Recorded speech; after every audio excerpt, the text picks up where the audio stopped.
Magandang araw sa iyong lahat. Ako ay si Kiao Nicolay A. Amaris mula sa 7 Michigan. Sa araw na ito ay ipapaalam ko sa iyo ang ilang pagbabago sa aking sarili. Handa na ba kayo? Sige, simulan na natin. Una, pagbabago ng hukit ng katawan. Nararamdaman at napapansin ko ang pagbabago ng hukit ng aking katawan. Dati, maliit at mahina. Ngayon, makisig at lumaki na ang aking katawan. Nakita niyo rin ang dalawa, pagbabago ng boses. Nagbago rin ang boses ko. Dati, matinis at mataas. Ngayon, mababa at malalim na ang boses ko. Sample, Do, Re, Mi, Fa, Sol, La, Ti, Do. Pangatlo, pagtangka. Kung dati kinakart-galang ako ng nanay at tatay ko, ngayon, mas mataas na ako sa aking nanay. Mabilis ang panahon, di ba?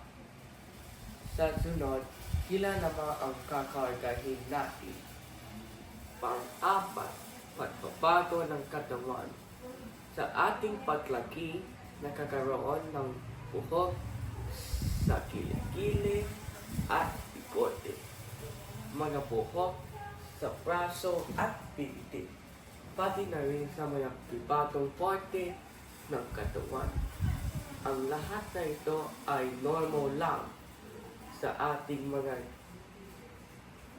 napipinatang.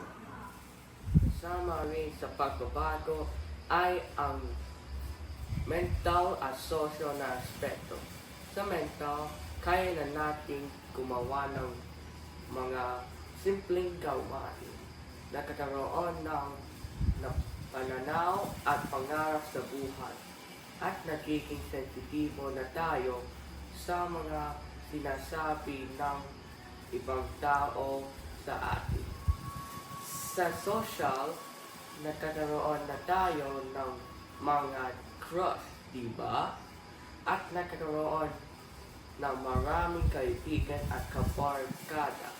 Yan ang ilang pagbabago sa akin na iyon. Alam kong nararanasan niyo rin ito. Ako ay si Nicolay. Paalam!